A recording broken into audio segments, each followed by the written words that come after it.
going to Washington all the time to try to train and educate those folks on the Hill, because we're talking about going deeper into the community and begin to make that cloud in the community to begin to stand up for themselves. That's what we're all about. We need all your energy. You can get a rest when you get back home. Right, Dottie? Oh, yeah. You can rest when you get back home. I want you to begin to know each other, but we have to work these next 5 days. Okay, we might be together in here at the Poverty Summit, but I want you to also take this message to other workshops and begin to develop relationship with other organizations. So these folks, a lot of these folks, all of them much older than me, have been out here in the poverty struggle, be they at unions or various agencies and organizations. And if you add up their experience, it's probably over 300 years of experience.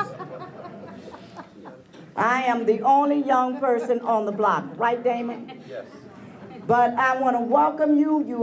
Listen, be sure to talk to people from Detroit and understand what is coming to your neighborhood if it has not hit your neighborhood. It is nothing to play with around here. We have some of the same conditions, but also triple that here in Detroit. Detroit used to be the city of Highland Park, that's the capital of Detroit, y'all. Wow. That's a little history. Wow. You know, I know some people in Detroit don't like that, but too bad. Highland Park used to be the city of trees. This is the area where Henry Ford created the first assembly line, and now it looks like Iraq. Yes. Detroit was a place that workers left their homes in the South and throughout this country to come here and get a job and a house. Right. That is no longer here.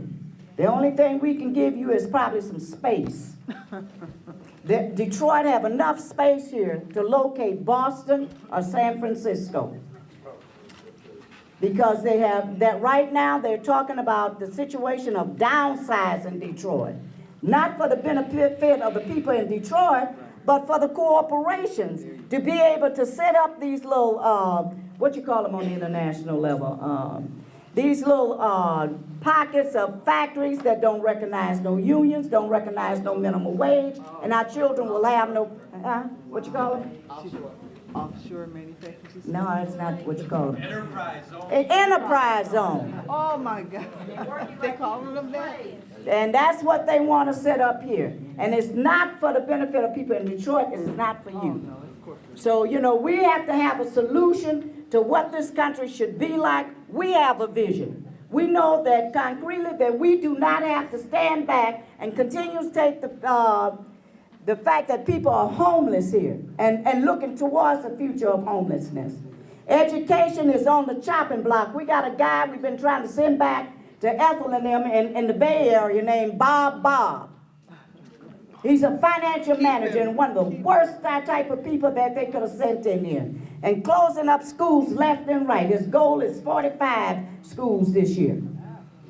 Because they don't need our children no more to be able to work for this capitalist system. So it's in your hands. We welcome you, and let's get to work. Thank you.